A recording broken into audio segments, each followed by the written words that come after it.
Folks, welcome to an all new week. Thanksgiving is over. This is a pop culture roundup. This is the last week we have her before she goes on her honeymoon. She's fresh off Thanksgiving with her family in Cincinnati.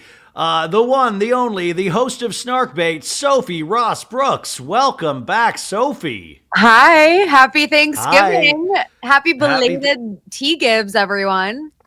Oh my God. How was it? Was Cincinnati amazing? I It saw was you had good. Skyline Chili. It was good. I always have fun going back to the hometown, my old stomping grounds, the bowling alley. As a married woman, too. First time in Cincinnati since you got married. As a married woman. And it's always fun with like the cousins on my mom's side. Like they're all insane and fun and young and like to party and drink. So like it was a good time. It always is. How was yours? I was just telling Sophie before the audience knows I just put out my Salt Lake recap today because my sinuses exploded. So I've been like out of it for like 4 days and I feel like shit. It's been okay, but it's a great city to be sick in, New York. But before that, we got to do we went to Bryant Park and I don't know, that was the day everything started like just going to shit. So I'm feeling better now, so hopefully but then I have to fly back to LA and I'm just scared about this is like the old man podcast. I'm just scared about my sinuses. I have a sinus surgery in January where they're going to scrape all my sinuses because it's like just there's a blockage. Anywho, that doesn't even matter. Oh my God. There's just been a lot of shit that's happened this week and I literally blame me feeling like shit on, I guess the big news is that Vanderpump Rules made their announcement finally. And this actually is very fitting because your episode of Snarkbait this past week was about Jax Taylor. They finally made the announcement that Vanderpump Rules OGs are done and they are starting the show with a new cast that works at SUR. And I guess I'm curious, what did you think about this news? Jax has a job and Sandoval and Schwartz don't. I know, isn't that crazy? And we mentioned that on the Jax Taylor episode of Snarkbait that we recorded a couple weeks ago. And we were like, it's kind of crazy that Jax Taylor has more job security right now than the Toms. But, I wasn't super shocked. Like, I don't think it was shocking. I would have, I think, expected more that maybe they would just like cancel Vanderpump, like it would just be done, but they're actually rebooting it.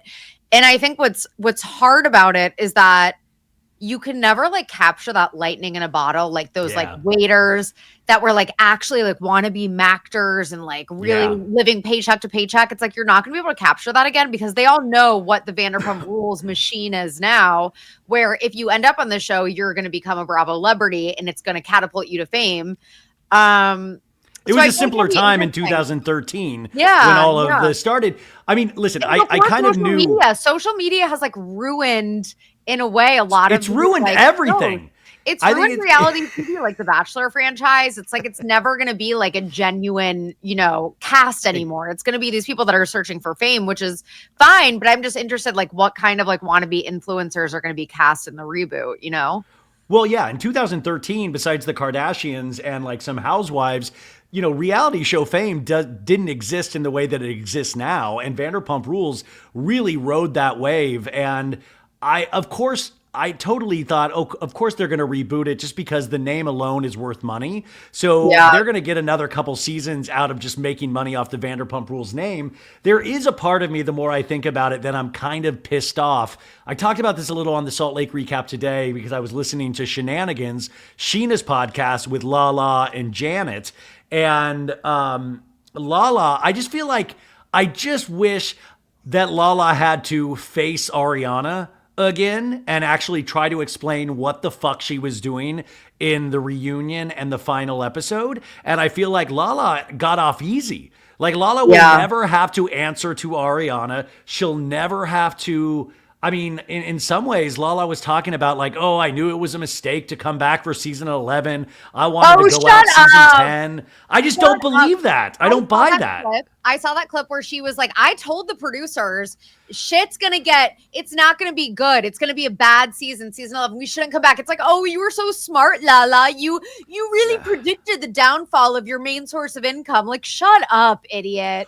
Well, see, that's what frustrates me is that like, listen, I think Lala, when it's just frustrating because she talks out of both sides of her mouth. Yeah. And I don't think she's even aware that she does. And nobody around her seems to call her out on it at all. You don't have to call it out like in a mean way, but like, listen, you can go on record and go through her podcast, go through the show, and she's like gone 3 different directions in every kind of like topic. And the Ariana of it all is just so wild to me that she still can't. She said the one regret is that she didn't call Ariana after they filmed the finale, not the reunion, and told her she said what she said at that finale. And I'm like, well, that's a little progress because a month ago when she was on Jeff Lewis, she wasn't even saying that. And I still think there's a piece of information that we're missing as an audience. And I would have liked some questions answered in regards to why Lala was so livid at Ariana. Like, you know, it's like you have the guys, you have Sandoval right there. Jealous and bitter. But what did we say from the beginning? I told you Lala and Scheana were on the Valley, and it's going to be interesting to see how much they're on the Valley. Oh my God. Please. I don't want them on the Valley. And I actually posted this. It's already done. I know, but like I don't want them full time on the Valley. And I posted this on TikTok, which is like my new platform of choice. Like, follow me. I'm a TikToker now. But basically, I posted how I feel like Lala, and we talked about this, I think, last week, how short-sighted she was. And this was even before this was announced, the reboot, but how she like proudly talked about how she burned all of her bridges and had no relationships anymore with to Andy. With Ariana. Andy, Watch What Happens Live. Watch What Happens Live. Like, no relationship with Katie, Ariana, Sandoval. It's like, what show is there then? There's none. And it's like she shot herself in the foot, but for some reason is still like cocky about it. It's like, well, you just bought like 2 houses. Like, what is your main source of income? Is it the podcast? Like, give them Lala Beauty. Remember we talked about this? Like, is that still a thing? Like, I don't know. It's like, this is your main source of income. I feel like maybe you shouldn't have been so short-sighted and cocky and shot yourself in the foot. Or, but the devil's advocate way to think about that is, did she get out at the right time and now she's able to catapult to the Valley? And it really is dependent on what she does with the Valley. Because with Ariana, you can make the argument, like, I really do think Ariana was probably, and I don't know any information, but I do think there might be a part of Ariana that was relieved that it is not coming back, because I think she's at a point where she's hosting Love Island. She fucking did the Macy's Thanksgiving parade, you know, she was doing that thing. She's got, she's acting, she's doing so many things that don't involve reality TV, like the way Vanderpump Rules is reality TV, that it must be really nice for her not to have to worry about sharing her personal life. So I think Ariana probably is somewhat relieved, but I think the rest of them, I don't know if, like, they have to be scrambling, and Schwartz and Sandy's closing, which I know we're going to touch on, but like, how true do you think it is? Because I read this, I can't remember where, like the good Bravo and Cocktails. How true do you think it is that Ariana was demanding like a lot of money, and then also like, no scenes with Sandoval and no scenes with Lala? So this is the rumor that got posted. Words getting around that the cast is furious and blaming Ariana for the reboot. Apparently, Ariana demanded over $1 million salary to return to Pump Rules with conditions, no filming with Sandoval or Lala, and a limited schedule to take on outside projects as well. Bravo said absolutely not, and without Ariana agreeing to join, producers decided to bring in a totally new, younger, cheaper talent that they can still use with the Vanderpump brand. I think that is a load of horseshit. Yeah. First off, I think maybe she asked for $1 million, but I think Sandoval and a couple other people asked for $1 million as well. Probably. It's kind of like a show like Seinfeld or something back in the day when they're like, yo, this is the #1 show, we want money, and it became too expensive. I don't think she put conditions on it about not filming with Sandoval and Lala, but also I do think at a certain point, because if Ariana didn't agree to do it, they would still have a show with just Sandoval, Schwartz, Lala. Think about it. They could still have OG Vanderpump. Unfortunately, I know people would be pissed, myself included, without Ariana, but there's still a show there. I think they just did not want to do that. I think production, Alex Baskin, we'll find out at some point what the reality of that is, but I think that's complete bullshit. And I think it's the vast right-wing conspiracy of people trying to talk shit on Ariana. I do not believe that for a second. Do you believe it? No, I don't believe it either. And it's like, I honestly get it when it comes to like Alex Baskin, like, go back to your roots. What made this show so successful? Again, it's like it's hard to capture that lightning in a bottle from 2012 before social media, but like it just last season was like borderline unwatchable. It just wasn't work. I was fine with it because there were certain scenes and Sandoval was always fun to make fun of. So I thought, and by the way, dude, what's up? We're going to read his goodbye message in a second, which he did misspell a word in, which was his classic Sandoval. But there was like still that I thought, okay, if you can get past this season, if you can get over this bump, I still thought you're going to meet Schwartz's new girlfriend potentially. You'll meet Sandoval's new girlfriend, who seems like there's like some stuff there that's happening. I thought there was a lot of stuff that you could potentially focus on. Scheana's always like going to find some way to create some kind of drama. So I think they kind of hedged their bets, and Alex Baskin was like, yo, we're not going to be making any money off this show if we're paying all of these people like Sandoval, because he would have demanded a lot of money because he feels like his reputation was tarnished, even based on his own actions. So I think they're like, fuck it. We have the Vanderpump Rules name. Let's see if we can once again capture lightning in a bottle. Are there toxic people in Los Angeles that aren't the Vanderpump kids? Yes. It turns out there are, but who knows? Like, there's like, I think a 10% chance this show works. You think it's only 10%? I'm like kind of optimistic about it. I'm hopeful. Like it's gonna be. Listen, I'm hopeful, but I still think I think that's like, think about how many shows come and go. Like, I mean, just reboots of any shows are really hard. The Valley actually turned out to be good, but that is because they actually had good surrounding people around Jax's messiness. And, and by the way, that's the unfortunate thing about having Lala and Scheana. No offense to them. It's just that I have such a good thing going on the Valley that I don't want it to become just full on the place where past Vanderpump cast members come to die. Yeah, like I don't want that. Can we not?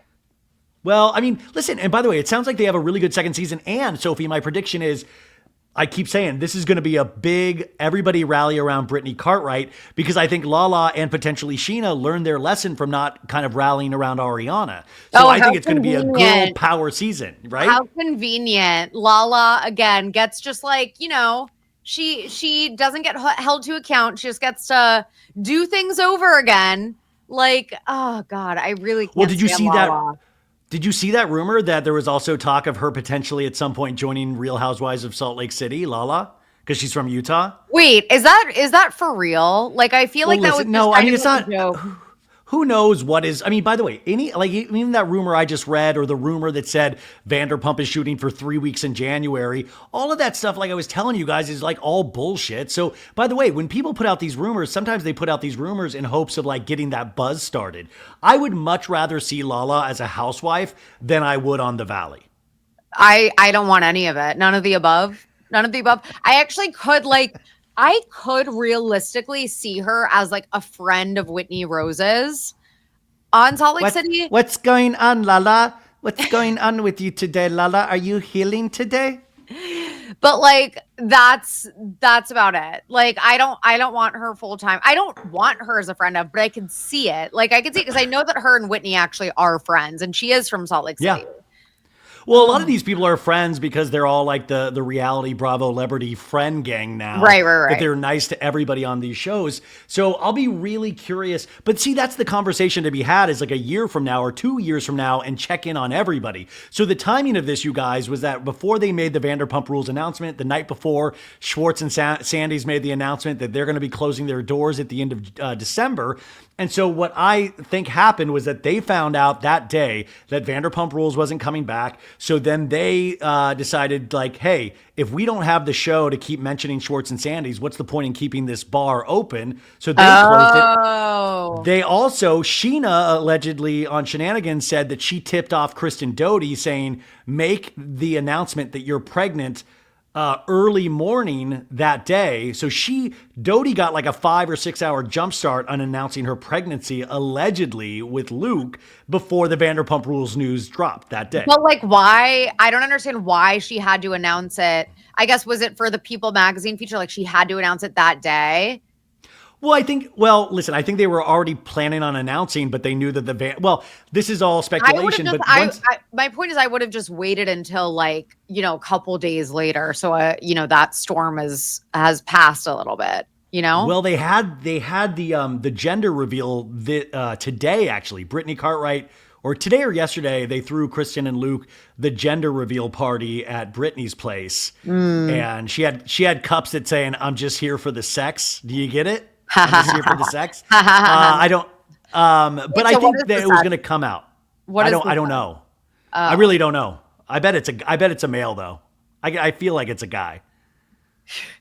It's weird. I just feel like I bet it's a male. It's a guy. It's a dude. I mean, I don't, guys. I'm not even thinking straight today. Boy, Ryan, just say boy. It's a male. It's male species. I bet it's male. I bet it's a male species. So all of these announcements like came like on the heels of each other, and then Sandoval was the last one to give his message, his Instagram message, and this is what Sandoval wrote. Where do I begin, dude? I'm overwhelmed with so many emotions right now. The unbelievable series of events that brought this group together still blows my mind to this day. From a random meeting with Jax while modeling in Miami to responding to a Craigslist ad for another Tom looking for a roommate. Who would have thought that a stop along the way chasing our dreams would turn into the cultural phenomenon that is Vanderpump Rules? We were unaware as the effect of this show would have on our lives. The foundation of Vanderpump Rules was built on pure, honest, raw emotions, triumphs, struggles, and love that happens between a group of real friends and our relationships. As soon as we started filming, shit got real and never turned back. It's been a roller coaster ride, and you've been with us. And this is where he put "you've been with us," though, when he meant to put "you've been with us" through every step of the way. To NBC Universal, Bravo, Evolution, Letha, Kin, showrunners, field producers, and members of the crew who busted their asses with us in the trenches, my fellow castmates and friends, most importantly, to each and every fan, thank you all for believing us and being part of this 12-year journey. It's hard to put into words what I'm feeling right now. As in life, so much has happened over the years. Some of my past decisions led to incredibly challenging times from which I've learned valuable lessons and experienced personal growth. Despite the difficulties, I'm filled with gratitude for the learning experience and forever grateful for all of the memories. Until we meet again, Sandy. So that was his message. I love how he had to be like the last to drop his Yeah, he was the last. And also I love that he like made a point. He was like, I've learned some really tough lessons. I've learned a lot, especially this last year. But we'll see Tom Sandoval again on this next season of The Traitors the first week of January. So he's still going to be ready. He's still going to be out there. Schwartz will be on the Valley. So everybody, and in the article at TMZ put that NBC Universal is still going to give these guys lots of opportunities. So I bet we have a spinoff or two with some of these people. But I am wondering, like, what will Katie do? Like, I don't think Ariana wants to come back to reality TV in the sense of how Vanderpump Rules was reality. I think she wants to host Love Island, of course. But I'm curious. Like, I really am curious. It's funny because Katie, I feel like, kind of just fell into fame and fortune on Vanderpump Rules. She's not. And I know the tides have shifted on Katie. For a while, she wasn't very popular. And all of a sudden, everyone's like, yeah, Katie. Popular. Which we need to talk about Wicked, by the way. But I feel like Katie is not particularly interesting on her own, talented, doesn't have a great work ethic. She has I'm sorry I'm ripping Katie now. Jesus. Okay, Lala. Sorry, Lala. Objective facts about Katie. She just kind of got lucky that she was like in the Vanderpump crew. It's not like she was like the most like, magnetic person on screen. No, I know what you're saying, but I will say what was great about like Katie was that the last couple of seasons, you really kind of saw that she had been right all along in regards to certain feelings about certain people. So she then ended up, we kind of projected this quiet strength onto Katie, which I thought was interesting, but I understand what you're saying in the sense of, in terms of like a dynamic character, she's the opposite of Lala, but I do think there's a place within the right group for her. I just don't know. I mean, really, I'd be more curious about like, do you want to stay on reality TV? We know Scheana and Lala want to stay on reality TV. We know that. So what about the rest of them? Where do you really see it going? Katie has her Disrespectfully podcast. Which does good, I think. with Nick Vialli's network. Yeah, which I think is doing well. But yeah, you're lying if you say that Katie Maloney has like a ton of charisma. Like, be honest with yourself. Well, I didn't say wait. I didn't say charisma. I said a quiet strength. I'm talking, Ryan. I'm talking to the listeners that are probably like, you're wrong. Yeah, you're crazy, listeners. You're crazy. No, I mean, I think. What is it? Well, see, that's what pisses me off, Sophie. I would have loved to have seen this next season with her and her new boyfriend, the rock star guy. You know, she's dating that emo singer. Yeah. I would have kind of liked to have seen Katie in an actual full-blown relationship that wasn't Tom Schwartz. And then you could have Tom Schwartz being like, Bubba, I miss us. Can I come hang out? Like, come on, double date, please? Can we double date? You know there would be a scene like that. No, you're right. You're right. That's fair. Yeah, I don't know. I don't know what she's going to do. And then speaking of, so Snarkbait, you focused on Jax Taylor this week. And Jax Taylor even put out, he put out an Instagram post going like, what a ride it's been. I'm like, Jax, you're still on TV, you idiot. Like, you still have a show and a bar. Also, his comment on like Schwartz and Sandy's closing message, he was like, proud of you guys. It's like, Jax is thrilled. He loves when his friends He goes, hey, being in the bar business myself, I have a nice location and I let Brittany have a location too. So I know how hard it is to run a bar. I didn't put any of my own money in it at all. Well, but sorry, you guys. You know that Jax is thrilled. He loves when the Toms fail. Like, he loves it. Also, you guys, Ryan and I were talking about this, how Spotify opened like comments on podcasts. Oh, and there was a comment on the Jax Taylor episode. And Ryan thought I was going to mention it to him. First of all, I am like under the impression that like and this is like definitely true, that I would be literally nowhere without Ryan Bailey, and not a single one of you would know who I was without Ryan Bailey. Kidding me? I've just like rode his coattails for years now. Someone commented on the Snarkbait. Oh no, I'll say it, Sophie. I'll say it right now. Listen, this is your username. Hey, listen, 1212904235. Fuck off, because this person says didn't know who Ryan Bailey was before this podcast. Please stop name dropping him. LOL. Fuck off. Are you? And by the way, the way Sophie's laughing gleefully, like she loves this. Right? So hurtful. It's the only person who's ever been like, "Wow, I know who Sophie is, but not Ryan Bailey." Like, I have ridden Ryan Bailey's coattails for so long to be recognized outside I have ridden of the Sophie's Ryan Bailey coattails. Oh my God. You know what? But just 1, 2, 1, 2, 3, 4, 5, 6. Fuck off. Like, honestly, what a rude asshole. And you've messed with me on a wrong sinus week. That it really, I'm listening to Snarkbait. I'm trying to be supportive. And then all of a sudden I'm like, what are these? Oh, Spotify has comments. Oh, wow. And then the first one is something bad about me. I'm not even on the fucking show. Are you not fucking out of your mind? Dropping you, because I just like assume, I'm like, yeah, everyone knows Ryan Bailey. I didn't know him. Ryan Bailey this, Ryan Bailey that. Listen, everybody should know both of us in a really nice way. But listen, that's, when you get to our level, this big level that we're like these big reality stars. But I was shocked to see that. And I was like, what? How am I catching strays on Sophie's podcast? Okay, back to Jax Taylor. So Jax is now, he had the worst week ever a couple weeks ago. And now he's having the best week ever because he has a job. He has a bar. And Schwartz, by the way, lives right next to Jax. So Schwartz is going to pop up on the Valley as like Jax's next door neighbor. Like, can I borrow a cup of sugar, bro? I don't know. Lisa Vanderpump, did you read her goodbye message on Instagram? It was kind of cold. So I kind of it was like, sorry, we had a great time. Moving on. And I thought it was like a little colder than I expected. And I feel like this decision. He's the only one that's, moving on to the next chapter, to the next phase. But no offense, I don't want to see Lisa Vanderpump do anymore. Like, I'm good. I mean, if we could have Ken like, I can't believe I'm on another season of Vanderpump Rules. I can't believe that. Like, I don't need to see Lisa's ongoing story about what wine she's going to pick for Sir. Right. And by the way, Peter played the long game beautifully. Peter Madrigal still actually works at Sir, so he better be a main character. But I don't know if Peter can pull it off.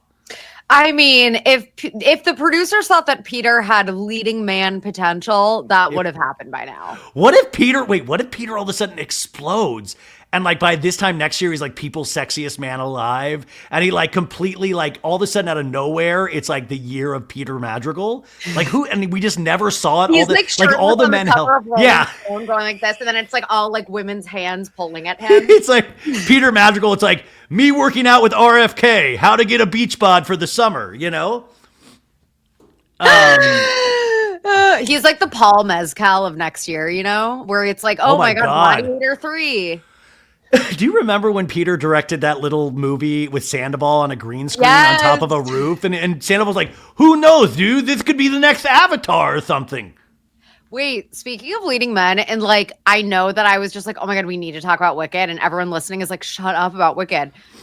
You guys, Wicked exceeded. Have you not seen it yet? I've been sick. I wanted to see it and I couldn't go to the theater. It exceeded my expectations. I hear it's amazing. And by the way, like I know everyone is like, oh my God, I cried at the end. It wasn't just like softly like crying. Like I was like actually heaving, like loudly heaving. And I was so embarrassed. By the way, I did. Sophie put that in her Instagram story and I just wrote pussy. I know. I was so embarrassed by how loudly I was heaving, like in front of my family members, that I had to like cover my face with my like scarf. Like I was embarrassed by how like hysterical I was crying. Like it was so fucking good. But my point is that Jonathan Bailey, who plays the guy for the hot guy, Pheromones, Ferragamo, no, Phineas. No, oh my God. Hold on. You guys, hold on. I need to just like get the name right or else this is going to really bother me. She's holding space for this guy's name. One sec. Yeah, wait, just please just bear with me. Stay with us, folks. Everyone listening to this who's like, oh my God, it's fucking like whatever his name is. Why is this taking me so long? We're gonna be popular. I'm almost there. I'm on the Wikipedia page. Okay. Cast. Fierro. So he's Fierro. He is so good, you guys. Like he is so fucking good. And he also, so I was like reading everyone's Wikipedia pages, obviously, after I saw it. And I know that Jonathan Bailey had his like star turning role in Bridgerton, obviously. I also think it's amazing that I feel like he's one of our first like openly gay, like hot leading men in Hollywood. Like it's kind of signaling to is the he ones openly that are, gay or did you just out him or is he openly gay? No, literally openly gay. It's signaling the ones that maybe like, you know, still in the closet because they're scared of like ruining their leading man status. Bradley Cooper. Oh, stop it. I'm sorry. I'm just kidding. So Jonathan Bailey, openly gay, leading man status, was just so, reviews are saying he was so swoon-worthy, stole every scene he was in. He did. Yeah? He's in the new Jurassic World movie with Scarlett Johansson. Oh my God, you guys. It's all happening. You know, no one gets more excited about CGI like creatures like Jurassic World, Planet of the Apes. Like no one loves them more than me. I'm so excited. So anyway, just need to say that. And Wicked, like just exceeded my expectations. It was so good, you guys. I want to see it. I'm really, really excited. Cynthia Erivo, like, to see it. Ariana Grande, like completely blew me away. Cynthia Erivo completely, like both of them just completely blew me away. And I also think that like if Cynthia Erivo doesn't get like at least nominated for an Oscar, it's just a complete disservice to the Academy and everything they stand for because she was just so incredible. So anyway, it's going to be interesting. It's going to be interesting to see because people are saying this is going to get a lot of Oscar nominations. So it'll be interesting to see what it does actually get because box office wise, it's huge. This has been a huge weekend at the box office because we had Gladiator 2 and we had Moana 2. Moana 2 actually made a lot of money this weekend. This was like the number one weekend for movie going of all time in terms of like this time, like Thanksgiving weekend. It's like the record box office. And in part 2, I just read this rumor, or maybe I saw it on TikTok, is that, you know, the wizard that's going to pop up in part 2 next Thanksgiving, somebody said that Taylor Swift might be the wizard. Wait, you mean Jeff Goldblum?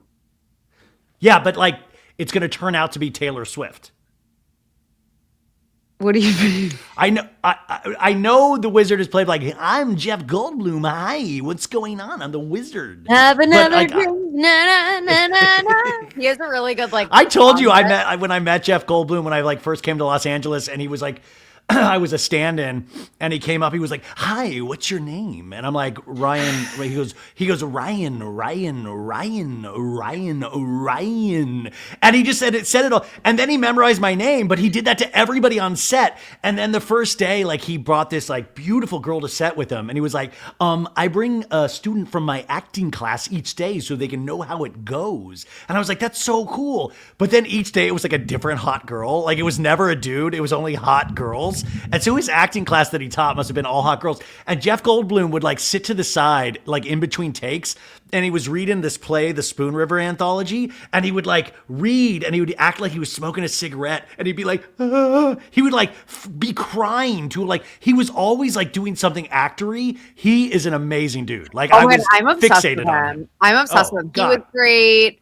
Michelle Yeoh was great. Like everyone was amazing. Like it was just incredible. The Wizard and I. Oh boy. Wow. Ooh, wow.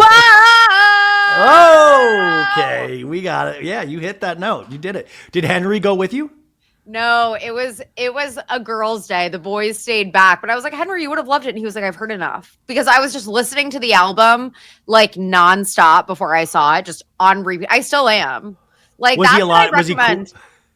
What? Was he like, once he found out Jonathan Bailey was gay, was he like, it's cool if you see it then? It's cool. That's cool then. Yeah, you can crush on him if you want. He's gay. Exactly. It's fine. I was like, Henry, you actually would like it. Like he ended up loving. I forced him to watch Chicago once. Loved it. And then it was before we saw the Ariana Madix. Speaking of Ariana's, it was before we saw the one on Broadway with Ariana Madix. And I was like, Henry, like, what's your favorite song from the Wicked soundtrack? And he's like, Mr. Cellophane. I love John C. Reilly in the Chicago movie doing Mr. Cellophane. I love that scene. Because you can look right through me. Whoa, who knew? Walk right by me. Oh my God. And never know. Okay, a Spotify user 121354. Why don't you come at Sophie for those singing like on this? I'm sorry, everyone. Show. I'm sorry. I've been like so like Wicked pilled. Like I was like landing in New York. And you were singing it? No, I was like, oh my God, this is so giving Emerald City. One short day in the Emerald City. Meanwhile, it's like the city that I've lived in for 10 years. And I'm like, one short day. So anyway, the Big Apple. You guys, I know it sounds like the Wicked marketing budget, like they got us. No, this is all organic. This is all organic marketing, you guys. All organic marketing. Dude, that fucking Taylor Swift over at Target had like the Eras book and like the Eras vinyl, and then it sold out in the first day. So losers like me can't buy it online, and now they're like selling it for like quadruple the price for this vinyl of Taylor Swift. It's got to stop, Taylor. It's got to stop. Like I need it. Like the Eras tour, I think ends this next week. Right? Like, or did it end this weekend in Vancouver? But it's got to stop. You got to stop doing this to people. And like, you know, like I'm not going to pay $150 for this vinyl. Can I ask you a question? Like what would be the benefit of buying the Eras vinyl? Like what, is it just a collector's item? Like it's a collector's item, and then you can like hold it and you can think about the memories going to the tour, and like it's a good album. You can play it on vinyl and you can be like, oh my God, this is so cool. And like, so I'm a collector. Like I like to collect vinyl and stuff. So that part of it is like just the collector in me knowing that it's out there. It's like if they had Vanderpump Rules action figures, I would have to buy every one. I would buy every action figure. Did I tell you that I have worked in the media industry for so long? Like I used to work at a website called Refinery 29. I know that website. And, you know, Refinery would like recap TV shows and whatever. I literally have a hard physical DVD of Vanderpump Rules season 1. And I have no way of like watching it. I don't have a DVD player. Computers don't have DVD players anymore. But like every move I've taken it with me because it's just like that artifact. I'll give you $800 for that. No, I'm just, No. but it is there, dude. There is like, I still have most of my shit in storage. I have so many weird collectible things that like nobody would give a remember, like I have the Richella wristband that Tom Sandoval gave me when he did Richella, when DJ James Kennedy and Raquel got engaged. He made like 30 wristbands from the same people that did the Coachella wristbands. And he gave me one. And I still have that. I was going to frame it in like a shadow box. And now I don't know if it's like just bad vibes or not, you know? I would. That's a good idea, though. That's maybe what I should do with my DVD. And by the way, if you ever have kids, Sophie, and they ever come to visit me, I'd be like, kids, come look at my shadow box with the Richella wristband. I'm not even kidding. When I just pictured myself framing that, I'm like, that would be cute for like a nursery. Exactly. Could you imagine it? Oh my God. Now I want a baby just so I can do like good as gold stuff and like just like the weirdest like baby shit ever. Yeah. Like, oh, that's Lisa Rinna's like, Depends ad. People always do like quirky like nursery artwork. I'm like that could be like Vanderpump Rules themed nursery. Oh my God. And the I do a Sir Ali painting or like a life-size Sir Ali like photo realistic thing on the baby's wall. And it could be just like, it's like a baby out hanging out in Sir Ali. Yeah. Back to that when they have the new cast. I saw them filming some of the new stuff and had the cast in the Sir Ali. And to me, that's a little sacrilegious. They're already filming with the new cast? Yeah, they already did test footage like 3 months ago. Oh my God, who are they? Do we know who they are? I don't know for sure. If you go on the Sir Rules Instagram page, you'll see a lot of the people that actually work there now.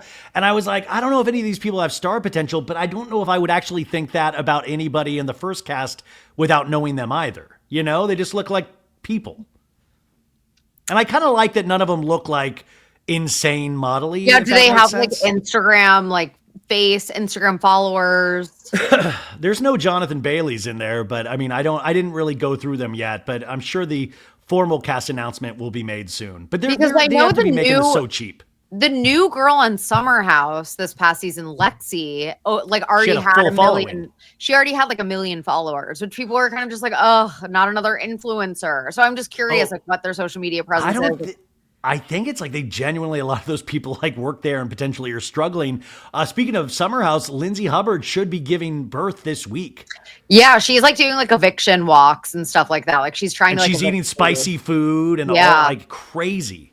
Yeah, wow. I'm excited for her. I think she's like so genuinely excited about being a mom, and just I love that for her. Same with like the Kristen thing. Like we've watched these like insane, they're like the perfect Bravo archetypes that I've mentioned before, where it's like the genuinely unhinged, insane like cast members that are like they're not like normal people. Like they're just like genuinely insane in the best way and so fun to watch. And I'm curious to see how like motherhood, if it'll soften them. Like not that they need to change because I love both of them as they are, but like I'm so excited to watch them on their respective journeys. And also like it's for both of them, it's something that they've wanted for so long that like it's just I'm just thrilled for both of them. How soon until we see that baby in a Loverboy onesie? Oh God.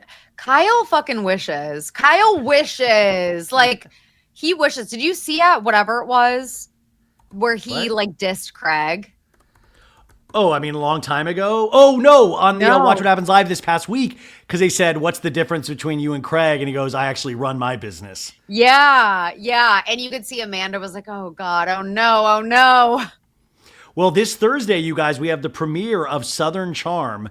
It's going to be really interesting between these guys. Shep has allegedly cleaned up his act. Craig is on the outs with Shep, and Austin is on the outs with Shep, but then it turns, and then Austin and Shep are on the outs with Craig at some point this season. JT, the new guy, completely didn't finish filming because I think he had a mental break, like a breakdown at some point, and was hooking up with Vanita, and I think screwed that relationship up. So we will see. I'm excited for this show to come back. And then, get this. This is how old we are all becoming. Did you see this? Laguna Beach's cast reunites a 20-year high school. They had a 20-year high school reunion. The kids at Laguna Beach, Lauren, Elsie Conrad, Stephen Coletti, Dieter Schmitz, and more cast members. Jen Bunny. Jen Bunny. Yeah, so their school, Laguna Beach High School, class of 2004, had their 20-year anniversary this weekend. Can you believe that? This was my favorite favorite thing that's happened. Like, I was just like obsessed with all of the photos from that.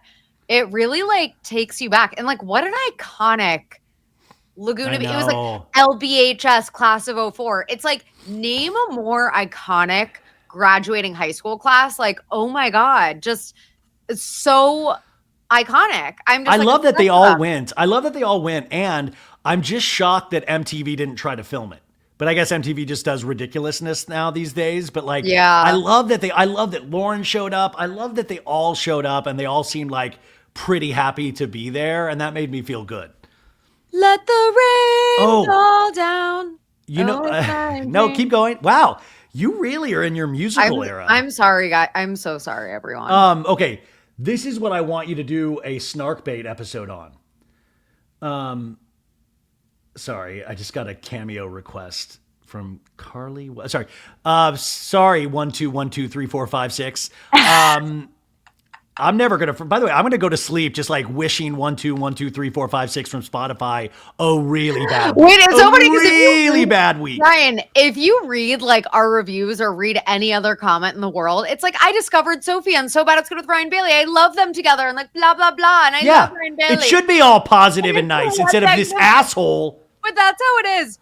You'll read 1,000 positive comments about yourself, and it's the one negative one that you not stop thinking about. By the end of this episode, I'm going to be like, please like me, 1 2 1 2 3 4 5 6. Please, what do I need to do? How do I need to prove myself to you? 1 2 1 2 3 4 5 6 7. And like kind of person that like this feature on Spotify, it just opened, like being able to comment on podcasts, like.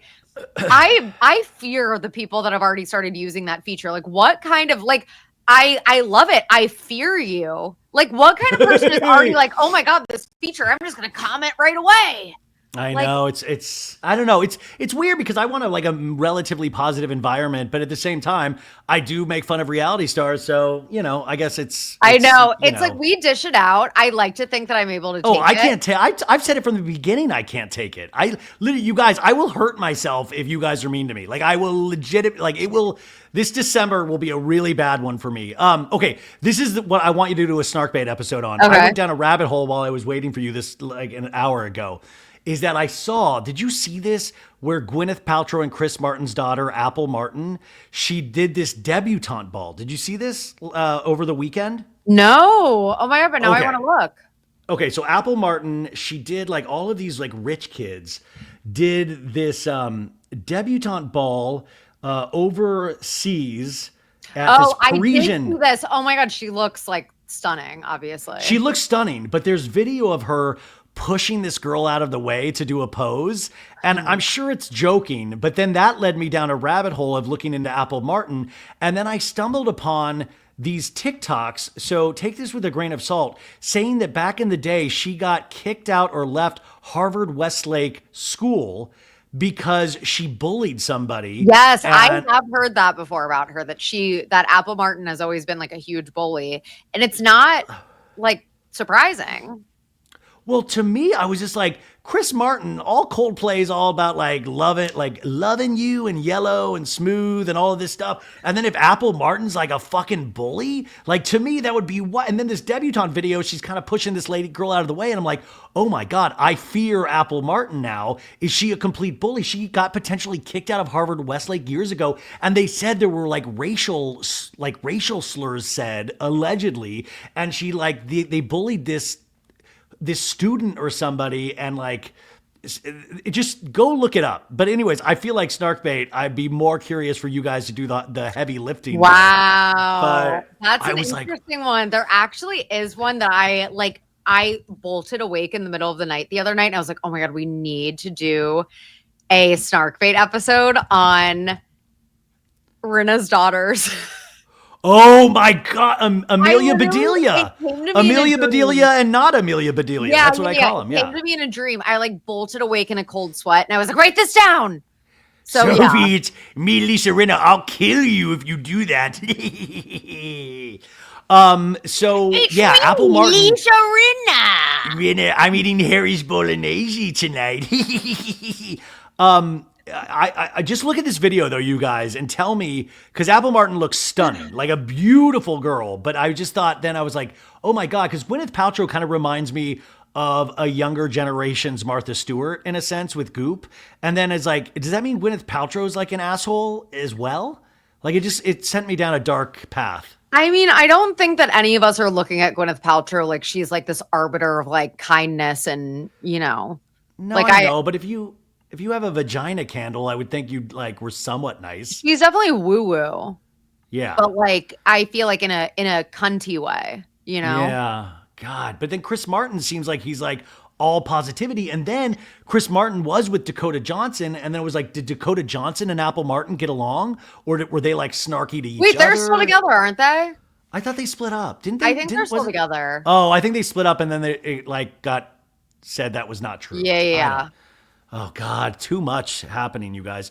Okay, before we get into some Salt Lake really quick, I did want to say, listen, I don't know what is going on, but did you see this story that Drake is suing Universal Music Group because he is alleging that Universal Music Group boosted the popularity of Kendrick Lamar's diss track, Not Like Us, through streaming bots and payola.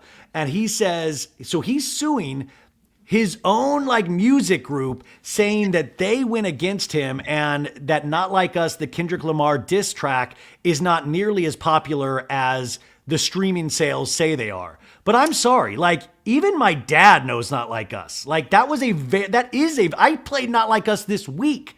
Like Drake, when did he become such a pussy? That's honestly really embarrassing for him. Like that's really embarrassing. Why would you ever do that? Like you should just go back to Degrassi. Like what happened? Like it's ridiculous. It's also like Drake, like he did lose that battle for sure. Like he objectively lost that battle. Yes. Not Like Us was objectively a very, very, very successful song. Like it doesn't matter what fucking like bots or whatever. Like it was successful. Like, get over it. Move on. Even if it wasn't about Drake, it's still like a fun song to listen to. Yeah, and people are going to end up, I mean, his past few albums haven't been great, but like, either way, people are going to be streaming Drake's next album no matter what. Like, let's get back to the studio, crybaby. He's just like a crybaby pussy, I feel like. He's a cry And that's exactly what Kendrick Lamar was saying. Kendrick Lamar is like, you are literally a pussy bitch. He's proving like he played right into Kendrick's hand. Yeah. And Drake just couldn't lay low and work on music. Drake is always like with streamers now. He's always like hanging with streamers and like all of this weird shit. And the guy is so rich. And like, I really do think he hurt his overall legacy this year. Like Drake, think about 2015, 9 short years ago, everybody was singing Hotline Bling still. Everybody was singing Hotline Bling. And 9 years later. Well, the musical episode keeps going. Wait, say that again, Sophie. What were you just doing? Did you just go, One dance, Oh, I thought you were doing Hotline Bling. I was like, that sounds nothing like Hotline Bling. I was doing one dance. But it's just like, you know what? He's not like us when it comes to Kendrick. He is like us, me and you, Ryan, because he will let that one negative like thing, that diss track define him. 1 2 1 2 3 4 5 6. Yeah.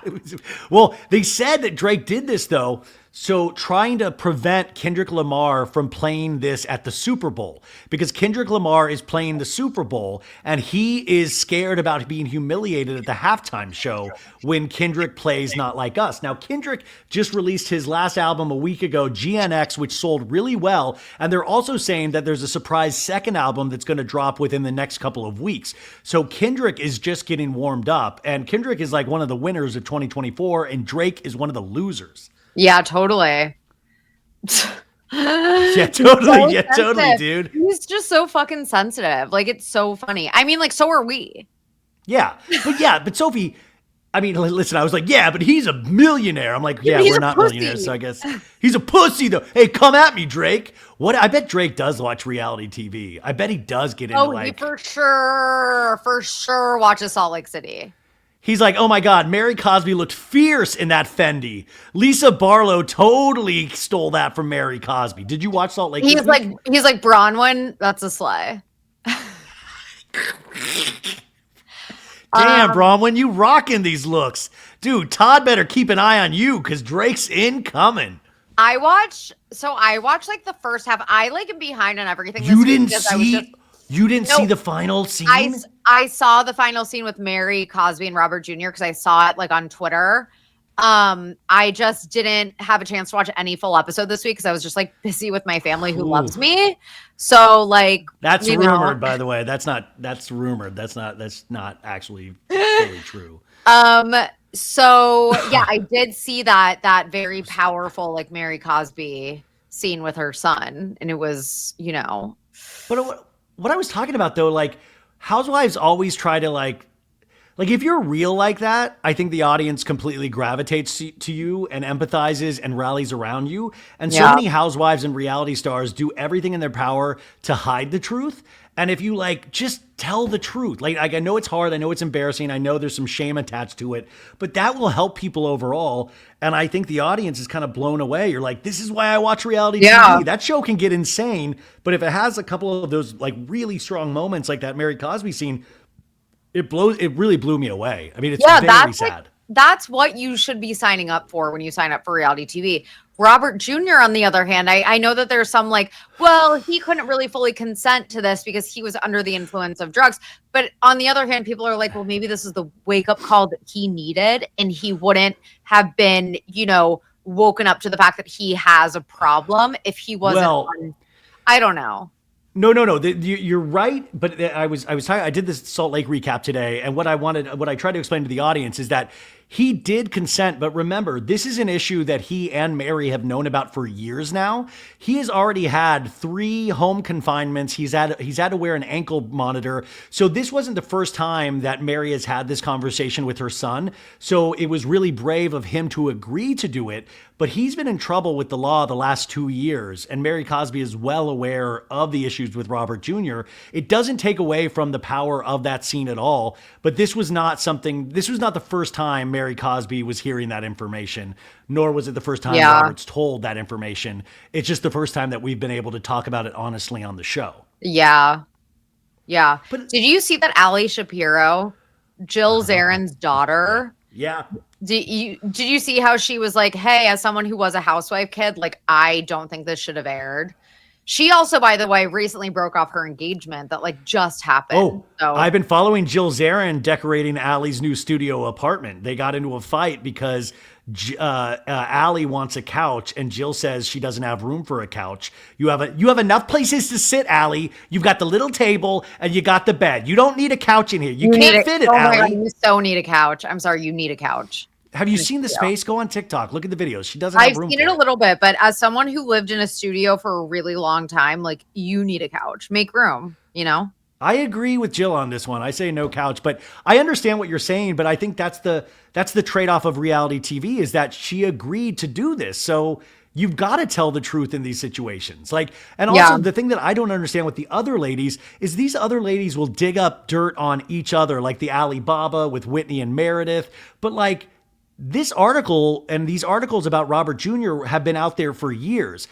Did they do Mary did they help Mary out by not bringing it up? Because they all had to have known about this. Did they all agree just to not talk about it on camera until Mary wanted to talk about it on camera? Because they carry dossiers on each other, but all the embarrassing shit. So I was curious. I don't know. I feel like that's something you can't really weaponize against someone. Like, exactly. No, I feel like Trump being like, your son smokes crack to Biden on the debate. Lisa, it's like not a normal like thing that people use against someone. Oh yeah, Trump did say that about Biden's son, right? One of our best reality stars ever, Mr. Donald Trump. Truly, I forgot that was true. But yeah, Lisa Barlow's gonna be like, "Oh my God, Mary, you've got a fucking drug addict." Like, yeah, nobody's gonna do that. Also, I know you didn't watch Beverly Hills, but basically the last scene was PK and Dorit, and he's single. I'm single, PK. Look at me. I've got new clothes. And he was really kind of, you really get the sense with these men that kind of consider themselves a certain way. He said he had been threatened kind of, what you've got this show and it kind of changed you. And he kind of like, you could just tell the way he thinks about women is completely off. Like he doesn't like the way Dorit changed. I'm like, give me a fucking break, dude. Like you got to watch the scene. You'll know exactly what I'm talking about. I'm single, PK. Single PK. Me and Boy George are going pussy hunting tonight. Mo, you want to come with? I'm going to take my shirt off. Look at my baloney nips. It's single PK. Oh my God, help. Sorry, you guys. That's the Sudafed talking. I'm just angry. So Beverly Hills firing on all cylinders. You've got a lot of TV as we start winding down coming out this week. Tomorrow or tonight, you got Below Deck Sailing Yacht. If you guys watch that, I always enjoy it. Married to Medicine and Real Housewives of Potomac was on Sunday night. Monday, Below Deck Sailing Yacht. Tuesday, Beverly Hills. And then Roni, the new Roni, which they've started to have better episodes. Erin had a big revelation in terms of an abortion trigger warning that she had. And she had a very kind of really moving conversation with her dad, who has since passed away. We also have the premiere of Pop Culture Jeopardy hosted by Colin Jost, premiering on Prime Video on Wednesday. I really want to be on Pop Culture Jeopardy. I love the concept of that, the idea of that. I want to be on that as well. How do we apply? Yeah. I don't know. Like, how do we? I'm sure we can just look it up, but I would kill to be on Pop Culture Jeopardy. I would love to know. That's the only kind of trivia that I'm good at. Like, But then we'll watch me get our asses stomped. I wonder how hard the questions are. I don't know. I need to watch it. Colin Jost, I think, is annoying as fuck, and I can't stand him. But I love the concept of that, so I think I'm gonna watch. But when you're at trivia night and they're like, on what day during World War II did the Blitzkrieg enter the Normandy front of the Allied forces? My dad's really good at that shit. No, my dad's really good at that shit. My husband would be great at that. I'm like, I don't fucking know. But then it's like, you ask me like the zodiac sign of Beyonce or whatever, and it's like, duh, Oh my God, that is probably a question. So you have that premiering on Wednesday. You have the premiere of The Ultimatum Season 3 on Netflix. You have the Rockefeller Center tree lighting on NBC. You have Salt Lake City, Abbott Elementary, Survivor on Wednesday night, Masked Singer on Wednesday night, The Challenge on Wednesday night, The Floor on Fox, Celebrity Family Feud on ABC, and Watch What Happens Live with Mary Cosby on Wednesday night. Thursday, you have Jersey Shore Family Vacation, House of Villains, which I'm really enjoying, Southern Charm premiere, and you have Watch What Happens Live with Madison LaCroix on Thursday night. So that's a bunch of shit to watch this week. God, take a breath. Oh, God, I can't do it. I can't even do it. You know what I watched this weekend on Max? And I don't know, this documentary, your parents probably would dig this, but it's called Yacht Rock. It's a documentary about Yacht Rock, like the smooth sounds of like the 70s, like Michael McDonald, Steely Dan. It's like a very smooth type why of is it called Yacht Rock? Because they call this type of music Yacht Rock because it's like, like when you're like Christopher Cross did this song called Sailing, and it kind of just makes you think you're on a boat, like sailing on the water. It's like smooth music, but it's really this kind of funny documentary that I think just shows also I don't know. I love Steely Dan. I love all this music, and it had Questlove as one of the talking heads and all of these. I don't know. It was a great documentary. I really enjoyed it. So that I recommend. Did you watch any family stuff with your family? No. We watched the new Lindsay Lohan movie, which was cute. The new Netflix. Oh, the Netflix one? And I forgot what it's called. It's just like a silly Christmas Hallmark movie. Oh, I watched Deck the Walls, Danny Pellegrino's Hallmark movie, which I really like. I haven't watched that Peacock. yet. I'm going to. It's really good. Also watched. I downloaded but didn't watch yet the JonBenet Ramsey documentary on Netflix. Oh, downloaded Sophie, it.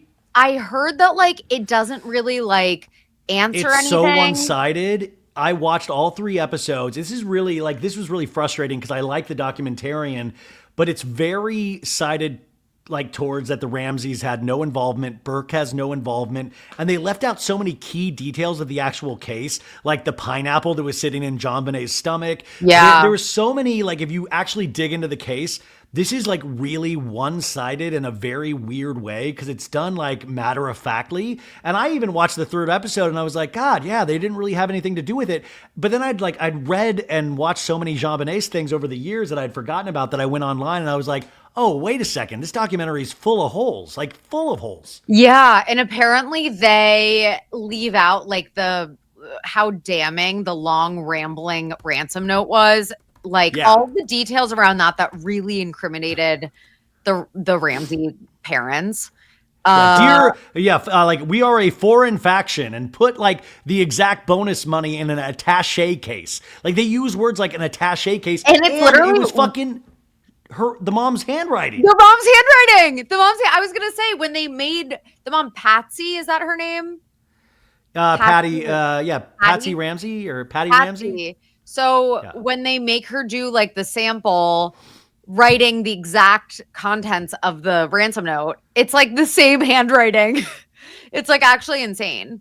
They really ignore full kind of like all these details. You're like, could you at least answer this? Because they have an interview with the dad who's still alive, and he makes a lot of sense. Like if you just go by what the dad says, you're like, oh yeah, they had nothing to do with this. But then if you dig into it, you're like, dude, they should have asked this, this, and this. So it felt very one-sided. Also, apparently when they found her body, okay, sorry. No, please. No, I wouldn't. When they found her body, rigor mortis, I don't know if they mentioned this in the documentary, and her hands are above her head. She's like completely stiff from rigor mortis. John Ramsey, the dad, that's his name, right? John? Yeah. John is holding her body out like this. Like she's like that. And he's just like holding her body, not like cradling, like, oh my God, I just found my like deceased daughter. He's like holding her out like, ugh. I'm like, that's pretty damning. Well, remember, before they called the police, they called a bunch of their friends at 6 a.m. to come over to the scene of the crime before they called the cops. And so they went looking around the house together as a bunch of friends at 6:30 in the morning. And then the theory that they put out, and they've put out this before, that they came down in this small window in the basement. But they failed to mention, if you look at the police reports, all of the spider webs were still there. There's no way that somebody could have gone there and it would have knocked over all the spider webs. The spider webs were completely untouched. So it's like nobody did crawl in through that window if all the spider webs were still there. Yeah. Do you think it was Burke, the brother? Okay, so then I went back and watched the Dr. Phil clips when Burke was on like 7 years ago. He was so creepy. He was so creepy. But see, here's the deal. Like, I'm creepy too. Yeah. Like, so I get like, you can't help being creepy, but then you watch it back and you're like, he's like, I don't know. I can't tell you if I ate pineapple when I was 7 years old. Like, in just the way he was saying things, you can't help but read into it that like, I don't know. Like after watching that documentary and then going back and kind of refreshing on the facts, it is still really, really a bizarre case. And they try to like throw suspicion on a couple of other people, but it doesn't add up or go anywhere. And I just don't know if this will ever be solved in our lifetime. I also know that Burke is like on the spectrum. So it's like, I don't want to use that against him, but there's like certain Tamara Judge elements about Burke, sure, but I know that's a resounding popular theory, is that he got frustrated with his little sister, and there was that theory, and there was also that she wet the bed, and Patsy in a rage like hurt her daughter, which I think that is kind of ridiculous. And they do talk about that, but nobody can explain, because Patsy says she didn't put out the snack that they were eating was pineapple and milk, which I didn't even know was a snack. Yeah. Pineapple and milk. Famous combination. Mm-hmm. Is that really a thing you've had? No, but I only know about it through this case. I was like, damn, I just never. Yeah, no, I only know about it through this case, is that was just a snack that JonBenet liked. We should do so bad. We should do So Bad It's Good crime hour. Like, see if we really take off as a crime podcast. Oh my God, we should. It's just half-baked theories. I think aliens did it. Two quick last things. I forgot to mention this about Salt Lake City, and this is why you got to watch this week's episode, Sophie. Fucking Heather Gay listens to So Bad It's Good, because guess what? Soaking got brought up multiple times in this episode, and she talked about jump humping. She was like, soaking. She goes, and then Heather Gay says she's soaked before. She goes, I've soaked. Jump hump is a myth, but I've definitely soaked. And she also said hot dogging, where the person lays their wiener in the quote unquote bun. In like the thighs, the inner thighs. Well, not the inner thigh, the butt? The tushy? No, the like the vagina lips? Yeah. Sophie, stop. Yeah, but that's hot dogging. Yeah, hot dogging. But oh my God. But remember when we used to talk about that every week for like a whole year? Let's soak, baby! God. And then Heather brings it up, and I think she wanted it to be like, I think she thought, oh, this will be like big meme worthy. And I don't think really a lot of people memed it. So like, no one thinks Heather's fun. It's like nothing she's doing is funny or charming this season. Doesn't work at all. She's trying hard. To like recreate like, receipts, proof, timeline. It's like that moment has passed. Okay. Like, okay. It really has passed. Okay, wait. And then finally, I just need to get your thoughts on this about mom talk drama. Okay, so we talked about this last week in terms of Taylor Frankie Paul went to the CMAs and then she got pissed that none of her friends supported her, allegedly. But then they said they all did. Yeah, but yeah. then it got further this week. I went down a rabbit hole because Taylor Frankie Paul now is saying this Utah mom, McKenna Gibbons, who's 25, that did participate in the soft swinging, they like went at it. And Taylor Frankie Paul says that this girl wanted the soft swinging, loved kissing Taylor Frankie Paul. Did you see this on TikTok?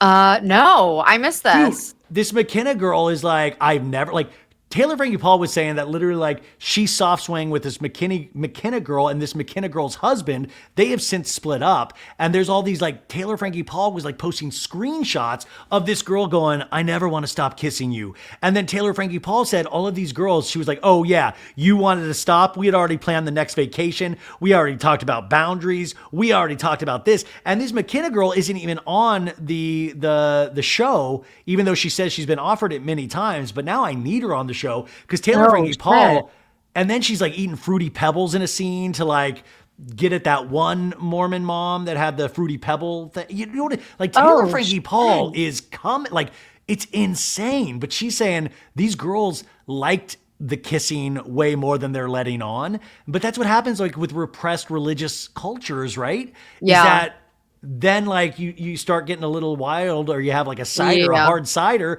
and you start making out with people, and then you get all ashamed and want to hide it. What is the difference between soft swinging and hard swinging?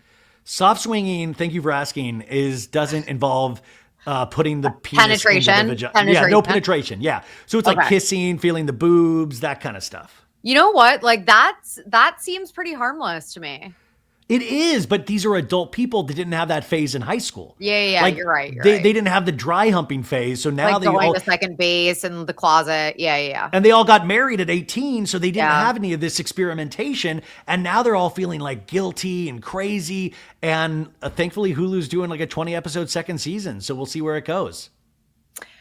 Again, I feel like this really does have to do with like the religious, like suppressing. Yeah. You know, like it's like.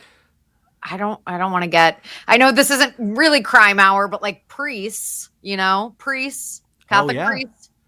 Ooh, let's do an hour on Catholic priests right now. By the way, I know. Yeah, by the way, I was an altar boy when I grew up. I was like Catholic altar boy. Nobody ever wanted to do anything with me. Like nobody even looked like, hey, user 1 2 1 2 3 4 5. Yeah, you know, priest. Like I was like, hey, I'm gonna go get the wafers and the wine. Do you need anything? Like nobody. The priest barely talked to me. Like that's how weird of a kid I was. Like I was like, holy shit. Like that. Like what a attack on my self-confidence. I didn't see anything like that at the Catholic church I went to. I'm so sorry that happened. Mom, if you're listening, I'm sorry. I know Mom's going to hate that joke. Like, she's going to be like, how dare you? How dare you say? But I really wasn't. Like, I didn't get invited to any of the pool parties or anything, you know? The priest pool parties. I just assumed. By the way, I was the worst altar boy because I would just be up there and I would like have these fantasies where I started singing like Prince songs and I'd get everybody dancing. I'd be like, you know, let's get tonight we're going to party like it's 19. And then I'd get everybody dancing and stuff like that. Those are like, that's literally what I was thinking about on stage, like sitting next to the priest. Fuck. Oh my God. Okay, you guys, we did it. What a week. I got to go to bed and then start it all again. Guys, Snarkbait is the podcast. Go leave it a positive 5-star review on Apple Podcasts and Spotify. No negativity, you guys. You guys, please, be nice. Be nice to us in the comments. Wait, we can't say that. We can't say that because then they're just going to be more mean and more mean. Sorry. You're right. Okay. Yeah, be mean. No, don't. I don't know. Just do it. It's the holidays, you guys. So if you care to find me out in the Western podcasting space. Yeah. Okay. Bye, you guys. Bye.